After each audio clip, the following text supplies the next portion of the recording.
हम इतिहास की गहराइयों में उतर रहे हैं, एक ऐसे विषय पर बात करने के लिए जो शायद हमारी आज की सोच को थोड़ा हिला दे।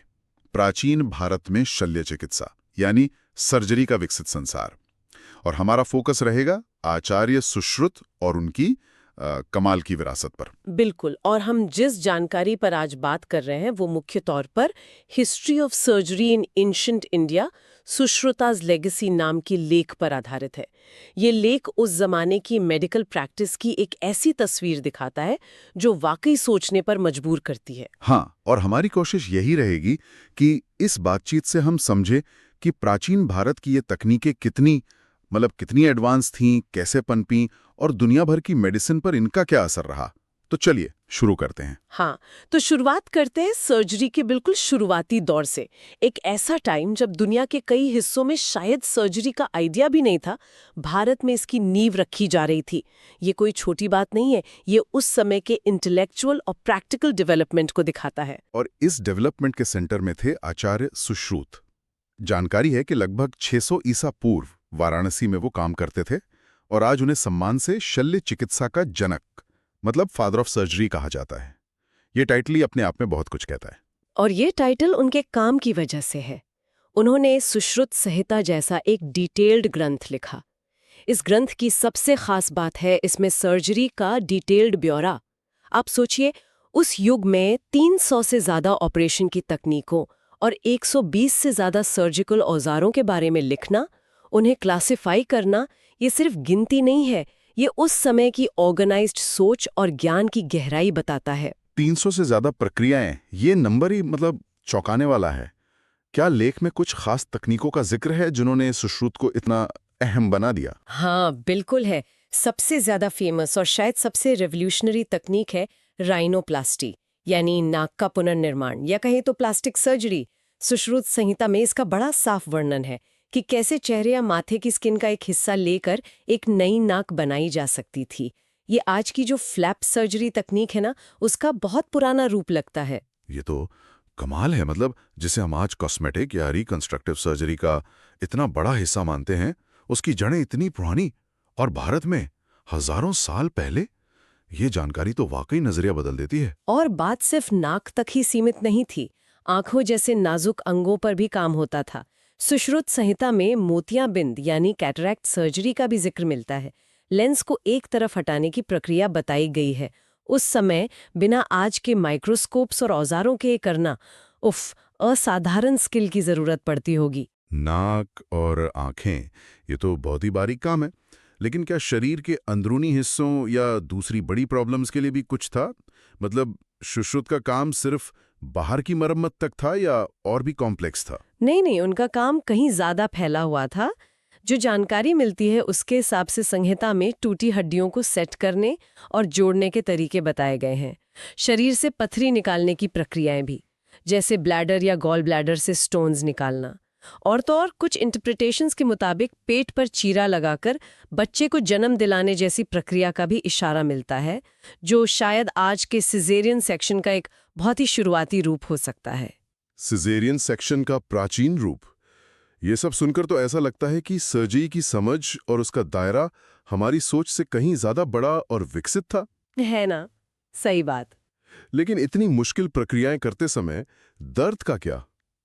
क्या मरीज को बेहोश करने या दर्द कम करने का कोई तरीका था उनके पास? हाँ, ये बहुत ज़रूरी सवाल है।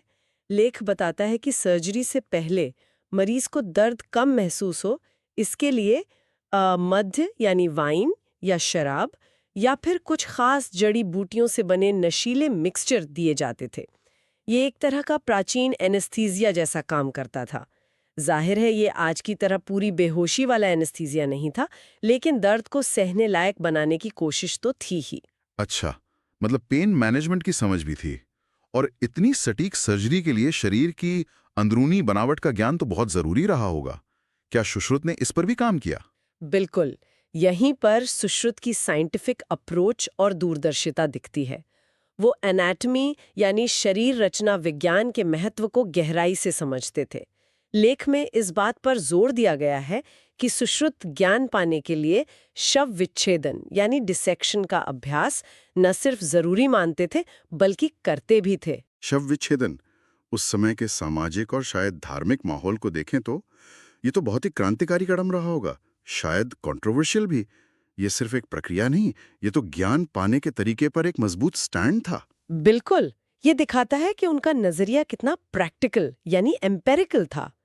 वो सिर्फ पुरानी किताबों या सुनी सुनाई बातों पर निर्भर नहीं थे, बल्कि खुद देखकर सीखने को महत्व दे रहे थे। यही बात सुश्रुत को सिर्फ एक कुशल सर्जन नहीं, बल्कि एक वास्तविक वैज्ञानिक बनाती है। उनका मानना था कि कामयाब सर्जन बनने के लिए थ्योरी और प्रैक्टिकल अनुभव दोनों ही जरूरी है। तो ये सिर्फ हाथ की सफाई का मामला नहीं था, इसके पीछे एक पूरी फिलॉसफी थी। सही कहा, सुश्रुत ने सर्जरी को केवल एक टेक्निकल स्किल नहीं माना, उन्होंने इसे विज्ञान, अनुभव और सबसे जरूरी सेल्फ कंट्रोल और नैतिक जिम्मेदारी का मेल बताया। एक सर्जन के लिए ठंडा दिमाग, स्थिर हाथ और साफ सोचने की क्षमता उतनी ही जरूरी थी जितनी कि तकनीक का ज्ञान। ये कमाल का ज्ञान और इतनी विकसित तकनीकें, क्या ये सिर्फ भारत तक ही सीमित रह गई या इनका असर बाहर भी फैला? यहीं पर कहानी एक और दिलचस्प मोड़ लेती है। समय के साथ जैसे जैसे ट्रैवल, ट्रेड और कल्चरल एक्सचेंज बढ़ा, भारत की advanced medical knowledge middle east तक पहुंची, खासकर अरब जगत में। उस समय अरब दुनिया ज्ञान का एक बड़ा सेंटर बन रही थी। अच्छा, तो ज्ञान ने सफर किया। क्या इसका कोई पक्का सबूत है कि ये ज्ञान फैला कैसे? हाँ, एक बहुत अहम कड़ी है सुश्रुत संहिता का अरबी भाषा में अनुवाद। जानकारी के अनुसार 8वीं सदी ईस्वी के आसपास बगदाद के खलीफाओं के समय में इसका ट्रांसलेशन किताब-ए-सुसरुत या किताब-शाह-शून अल-हिंदी जैसे नामों से हुआ। ये अनुवाद एक पुल जैसा था जिसने इंडियन मेडिकल नॉलेज को अरब स्कॉलर्स और डॉक्टर्स तक पहुंचाया। तो अरब जगत के जरिए ये ज्ञान फिर पश्चिम तक भी पहुंचा होगा। क्या हम कह सकते हैं कि सुश्रुत का काम भले ही सीधे न सही, पर यूरोप में सर्जरी के बाद के विकास पर असर डाल सकता था? हाँ, ऐसा मानना काफी लॉजिकल है। अरब विद्वानों ने न केवल भारतीय ज्ञान का अनुवाद किया, बल्कि उसमें अपना योगदान भी जोड़ा और उसे आगे बढ़ाया। बाद में जब यूरोप में मध्ययुगीन यूनिवर्सिटीज बनी और अरबी किताबों का लैटिन में अनुवाद हुआ, तो ये मिला जुला ज्ञान यूरोप तक पहुंचा। इसने यकीनन वहाँ मेडिसिन, जिसमें सर्जरी भी शामिल है, कि रेनेसा यानी पुनर्जागरण में एक भूमिका निभाई होगी। लेकिन यहाँ एक अजीब सी बात भी है जिसका जिक्र लेख में है। एक तरफ तो ये ज्ञान दुनिया में फैल रहा था, पर मिडिल एज आते आते भारत में ही सर्जरी की ये महान परंपरा धीरे धीरे कमजोर क्यों पड़ गई, ये समझना थोड़ा मुश्किल लगता है। ये वाकई एक जटिल सवाल है और लेख इसके कोई पक्के कारण नहीं बताता, पर कुछ वजह हो सकती है। शायद पॉलिटिकल उथल-पुथल, बाहरी हमले, समाज के स्ट्रक्चर में बदलाव, या शायद बौद्ध धर्म के प्रभाव में अहिंसा पर बहुत ज्यादा जोर देने से सर्जरी जैसे कामों को थोड़ा पीछे हटना पड़ा हो। ये भी हो सकता है कि ज्ञान ट्रांसफर करने का जो गुरु शिष्य सिस्टम था, उसमें कहीं रुकावट आई हो। वजह चाहे जो भी रही हो, नतीजा ये हुआ कि भारत में इस फील्ड का वो रुतबा नहीं रहा जो पुराने जमाने में था। ये तो ज्ञान के उठने और गिरने की जानी पहचानी कहानी लगती है। तो फिर इस परंपरा का रिवाइवल कैसे हुआ? आज के समय में ये कहानी कैसे आगे बढ़ी? इसका रिवाइवल एक कह सकते हैं कि अनजाने तरीके से हुआ, और इसमें ब्रिटिश काल की भूमिका रही। लेख बताता है कि 18वीं सदी में जब ईस्ट इंडिया कंपनी के ब्रिटिश सर्जन भारत आए, तो उन्होंने यहाँ कुछ लोकल प्रैक्टिशनर्स को नाक बनाने की पारंपरिक तकनीक इस्तेमाल करते देखा। वो ये देखकर हैरान रह गए कि कटी हुई नाक को माथे या गाल की स्किन का फ्लैप इस्तेमाल करके कितनी सफाई से ठीक किया जा रहा था। वही तकनीक जिसका वर्णन सदियों पहले सुश्रुत ने किया था। मतलब जो ज्ञान मेन स्ट्रीम से गायब सा हो गया था, वो कहीं न कहीं लोकल परंपराओं में जिंदा था, और अंग्रेजों ने उसे फिर से खोज लिया। हाँ, कुछ ऐसा ही हुआ। और इस खोज को वेस्टर्न दुनिया तक पहुंचाने में एक घटना ने बड़ी भूमिका निभाई। 1794 में ब्रिटेन की एक मशहूर पत्रिका जेंटलमैन्स मैगजीन में पुणे में एक मराठा वैद्य द्वारा की गई ऐसी ही एक नाक की सर्जरी का चित्र के साथ पूरा विवरण छपा। ये लेख बहुत प्रभावशाली रहा और इसने वेस्टर्न मेडिकल वर्ल्ड में भारतीय तकनीकों के प्रति दिलचस्पी जगाई। इसे कई लोग मॉडर्न प्लास्टिक सर्जरी की हिस्ट्री में एक अहम मोड़ मानते हैं। ये तो इतिहास का एक दिलचस्प एरिया है, पुराना ज्ञान ऐसे फिर से सामने आना। इसके बाद भारत में फॉर्मल मेडिकल एजुकेशन का क्या हुआ? इस घटना और बढ़ते वेस्टर्न प्रभाव के बाद भारत में मॉडर्न वेस्टर्न स्टाइल की मेडिकल एजुकेशन की जरूरत महसूस की गई। लेख से अनुसार 1835 में कलकत्ता मेडिकल कॉलेज की स्थापना हुई। ये भारत का पहला ऐसा इंस्टीट्यूट था जहां वेस्टर्न मेडिसिन और सर्जरी की फॉर्मल ट्रेनिंग दी जाती थी। इसके बाद देश के दूसरे हिस्सों में भी मेडिकल कॉलेज खुले और मॉडर्न सर्जरी की पढ़ाई और प्रैक्टिस का नया दौर शुरू हुआ। तो पुराने ज्ञान की फिर से खोज हुई और फिर मॉडर्न एजुकेशन सिस्टम बना। इस नींव पर आजादी के बाद भारत ने सर्जरी के फील्ड में कैसा परफॉर्म किया? क्या हम सुश्रुत की विरासत को आगे बढ़ा पाए? आज़ादी के बाद भारत ने मेडिसिन के हर फील्ड में और खासकर सर्जरी में ज़बरदस्त तरक्की की है। कई भारतीय सर्जनों ने न सिर्फ देश में बल्कि दुनिया भर में अपनी पहचान बनाई है और मुश्किल सर्जरी के क्षेत्र में बहुत अहम योगदान दिया है। वो एक तरह से सुश्रुत द्वारा शुरू की गई वो जो उत्कृष्टता की परंपरा थी, उसी को आज के ज़माने में आगे बढ़ा रहे हैं। क्या लेख में कुछ ऐसे बड़े नामों का जिक्र है जो इस मॉडर्न प्रोग्रेस को दिखाते हैं? हाँ, लेख कुछ उदाहरण देता है, जैसे डॉक्टर बिधान चंद्र रॉय, जो न केवल एक बेहतरीन डॉक्टर थे बल्कि पश्चिम बंगाल के मुख्यमंत्री भी बने।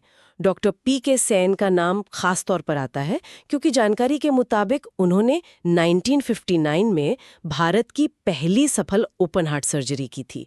ये उस जमाने में एक बहुत बड़ी कामयाबी थी। ओपन हार्ट सर्जरी 1959 में, ये तो वाकई भारत की मेडिकल क्षमता का बड़ा सबूत था। बिल्कुल, और ये सिलसिला रुका नहीं है।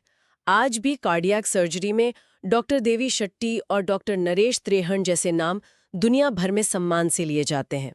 ये सर्जन और इनके जैसे और भी बहुत से लोग उसी महान परंपरा के आज के ध्वजवाहक हैं जिसकी नींव आचार्य सुश्रुत ने रखी थी। तो इस पूरी बातचीत को अगर हम समेटें तो क्या खास बातें निकल कर आती हैं? इसका निचोड़ क्या है? निचोड़ ये है कि जब हम भारत के प्राचीन ज्ञान की बात करते हैं तो वो सिर्फ फिलॉसफी, योग या आयुर्वेद के सामान्य इलाज तक ही सीमित नहीं है। भारत का इतिहास सर्जरी जैसी जटिल और विकसित विधा का भी एक अहम सोर्स रहा है। आचार्य सुश्रुत जैसे दूरदर्शी और कुशल डॉक्टरों का योगदान न केवल भारत के लिए बल्कि पूरी दुनिया के मेडिकल इतिहास के लिए अमूल्य है। उनका काम वैज्ञानिक जिज्ञासा, सटीक ऑब्जर्वेशन, लगातार प्रैक्टिस और गहरी नैतिक जिम्मेदारी का एक बेहतरीन उदाहरण है। ये बात बिल्कुल सही है। सुश्रुत की कहानी हमें ये भी याद दिलाती है कि ज्ञान और इनोवेशन किसी एक कल्चर या टाइम पीरियड की जागीर नहीं है। हजारों साल पहले विकसित हुआ ज्ञान आज भी न सिर्फ रेलेवेंट हो सकता है बल्कि हमें प्रेरणा भी दे सकता है और शायद कुछ सिखा भी सकता है। सही कहा। ये हमें अपने अतीत को और गहराई से जानने और उसका सम्मान करने के लिए मोटिवेट करता है। और जाते जाते अपने सुनने वालों के लिए एक विचार छोड़ जाते हैं। जिस तरह प्राचीन भारतीय सर्जरी ने चाहे अनजाने में ही सही मॉडर्न मेडिसिन को प्रभावित किया, क्या आज भी भारत की पारंपरिक चिकित्सा पद्धतियों जैसे आयुर्वेद, सिद्ध या दूसरी लोक परंपराओं में ऐसे अनदेखे या कम समझे गए तत्व हो सकते हैं जो भविष्य के मेडिकल साइंस को कोई नई सोच या दिशा दे सकें? ये एक बहुत ही प्रासंगिक और ज़रूरी सवाल है।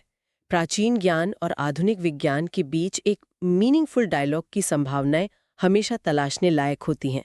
शायद भविष्य की चिकित्सा में इस तरह की मेलजोल से कुछ नई और असरदार राहें निकलें। ये निश्चित रूप से आगे सोचने वाला विषय है। बिल्कुल। इसी विचार के साथ आज की ये चर्चा यहीं समाप्त करते हैं। उम्मीद है प्राचीन भारत की इस शानदार वैज्ञानिक विरासत के बारे में ये जानकारी रोचक और ज्ञान बढ़ाने वाली लगी होगी। नमस्कार।